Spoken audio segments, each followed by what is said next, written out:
And the United States has threatened to impose the strongest sanctions in history against Iran if the country's leadership did not change the course of its foreign and domestic policy. Weeks after the United States pulled out of an international nuclear deal with Iran, U.S. Secretary of State Mike Pompeo has spelled out a hardline approach towards Iran. It includes working closely with the Pentagon and regional allies to contain Iran. Pompeo laid out 12 demands for Iran and said relief from economic sanctions would only come when Washington had seen tangible shifts in Iran's policies. Pompeo said the United States would hold those doing prohibited business in Iran to account. His threat of further sanctions came as European parties to the landmark nuclear deal. France, Britain and Germany were working to find a way to keep the pact in effect with Iran after Washington's exit. Pompeo said Washington would be open to a new treaty and wanted the support of America's allies. Earlier this month, Trump withdrew from the 2015 nuclear agreement, which he called a horrible one-sided deal, saying it did not address Iran's ballistic missile activities and check in its regional behavior.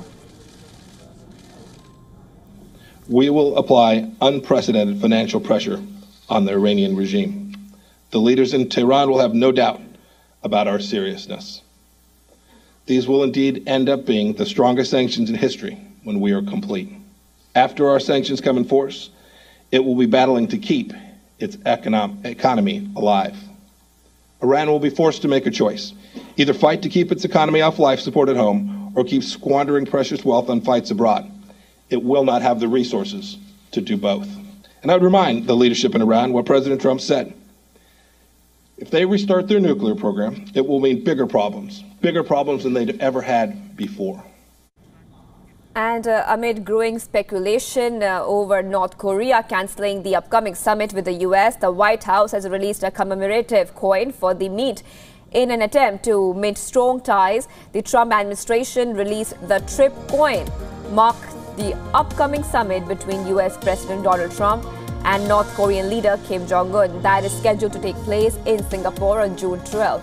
The coin depicts Trump and Kim, notably described as the supreme leader, facing each other in front of a background of U.S. and North Korean flags. The words "peace talks" are emblazoned at the top of the front of the coin, much in contradiction to North Korea's recent threats of backing out from the peace deal.